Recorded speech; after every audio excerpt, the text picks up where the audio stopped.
മാഹി വളപട്ടണം കൃത്രിമ ജലപാത പദ്ധതിയുടെ തുടർ പ്രവർത്തനങ്ങൾ കേരള ഹൈക്കോടതി സ്റ്റേ ചെയ്തതായി സമരസമിതി ഭാരവാഹികൾ പ്രസ് ക്ലബ്ബിൽ പറഞ്ഞു.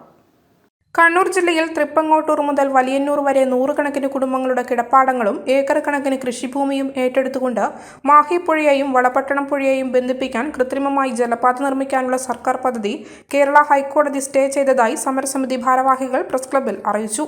റവന്യൂ വകുപ്പ് പ്രിൻസിപ്പൽ സെക്രട്ടറി മുതൽ സാമൂഹികാഘാത പഠനം നടത്തിയ ഏജൻസി വരെ 14 പേരെ എതിർകക്ഷികളാക്കിക്കൊണ്ട് ജലപാത വിരുദ്ധ സമിതി പ്രവർത്തകരായ P Mohanan, IK Prakashan, TV മനോഹരൻ, CK സത്യൻ മുതലായവർ ഹൈക്കോടതിയിൽ നൽകിയ റിട്ട് പെറ്റീഷനിൽ ഹൈക്കോടതി ജസ്റ്റിസ് വിജു അബ്രഹാമിന്റെ ബെഞ്ചാണ് കഴിഞ്ഞ ജൂൺ 18-ന് ഉത്തരവ് പുറപ്പെടുവിച്ചത്.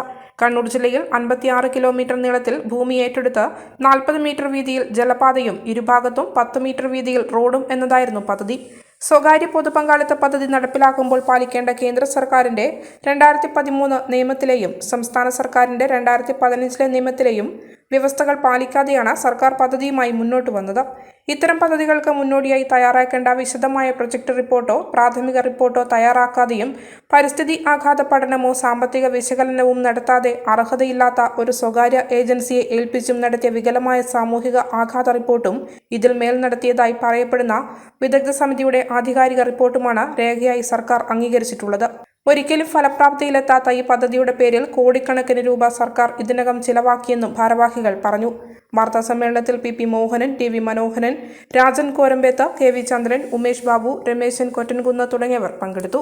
നമ്മൾ ഈ ചാല പടിഞ്ഞാറക്കര എന്ന് പറയുന്ന നമ്മളെ ചാല ബൈപ്പാസ് തുടങ്ങുന്നിടത്ത് ശരിക്കും ഒരു 250-300 മീറ്ററേ വ്യത്യാസം ഉണ്ടാവുള്ളൂ. അതുപോലെ ഏറ്റവും കൂടിയ വ്യത്യാസം എന്ന് പറയുന്നത് നമ്മുടെ വലിയന്നൂര് പുറത്തേയിലാണ്. അത് 2.5 കിലോമീറ്റർ. അത് നമുക്കൊക്കെ അറിയുന്ന ആളുകളാണ്, ഇവിടെ ഇരിക്കുന്ന പലർക്കും അറിയുന്ന പ്രദേശമാണ്. അപ്പോൾ ഇന്ന് ഈ പദ്ധതി ശരിക്കും പറഞ്ഞാൽ അനാവശ്യ കോടികൾ വെറുതെ മുടക്കുക എന്നുള്ളതാണ്. പക്ഷെ ഗവൺമെൻറ്റിനോ ഗവൺമെൻറ്റിൻ്റെ വക്താക്കൾക്കോ ഇത് പറഞ്ഞിട്ട് ഒട്ടും തന്നെ ബോധ്യമായില്ല. ഇപ്പം നിങ്ങൾക്ക് ഓർമ്മയുണ്ടാവും, ഏറ്റവും ഒടുവിൽ നവംബർ മാസം 20-ാം തീയതി ഇവിടെ നടന്നിട്ടുള്ള ഈ സർക്കാരിൻ്റെ നേതൃത്വം നടന്നിട്ടുള്ള പരിപാടിയിലൊക്കെ നമ്മൾ ഇത് സംബന്ധിച്ച നിവേദനങ്ങളൊക്കെ കൊടുത്തെങ്കിലും ഇതിന് ഒട്ടും മൈൻഡ് ചെയ്യാത്തൊരവസ്ഥയാണ്. ആ നിലക്ക് നമ്മളിനി ഒരുപാട് ആളുകളെ കുടിയിറക്കാൻ വേണ്ടി വരുന്നുണ്ട്. ഇപ്പോൾ കണ്ണൂർ താലൂക്കിൽ മാത്രം, ഇത് തലശ്ശേരി താലൂക്കും കണ്ണൂർ താലൂക്കും ഉൾപ്പെടുന്നതാണ്.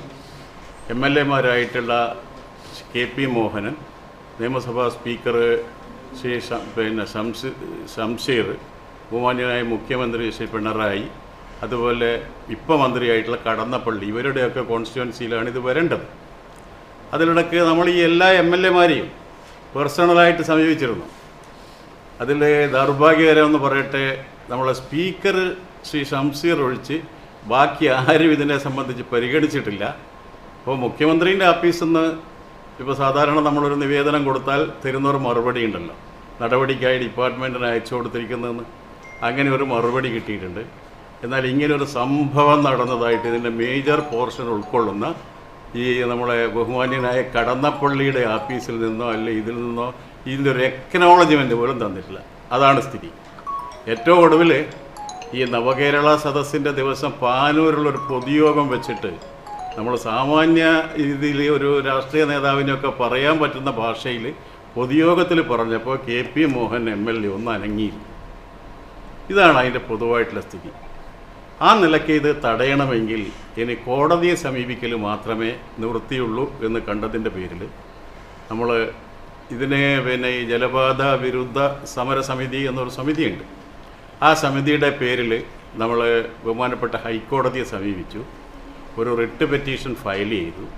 ആ റിട്ട് പെറ്റീഷനിൽ കഴിഞ്ഞ 18-ാം തീയതി മിനിഞ്ഞാണ് കോടതി താൽക്കാലികമായ ഒരു ഇഞ്ചക്ഷൻ ഓർഡർ ഇട്ടു. ഇതിൻ്റെ പ്രവർത്തനങ്ങൾ താൽക്കാലികമായി തടഞ്ഞുകൊണ്ടുള്ള ഒരു ഓർഡർ ഇട്ടു. അപ്പോൾ ആ ഓർഡർ സംബന്ധിച്ച് നമ്മൾ ഇതിൻ്റെ വിഷമമനുഭവിക്കുന്ന ഒരുപാട് ആളുകളുണ്ട്. അവർ ഓരോരുത്തരും നേരിട്ട് കണ്ട് പറയുക എന്നൊക്കെ പറഞ്ഞു കഴിഞ്ഞാൽ ഒരു പ്രയാസമാണ്. ഇപ്പം തന്നെ ഇതിന് ഈ സമരസമിതി എന്ന് പറഞ്ഞാൽ നമ്മളങ്ങനെ കണ്ടമാനം പൈസ പിരിച്ചിട്ടൊന്നുമല്ല. നമ്മൾ കുറച്ചാളുകൾ ഇങ്ങനെ ഇതങ്ങ് ചെയ്യുന്നതെന്നല്ലാതെ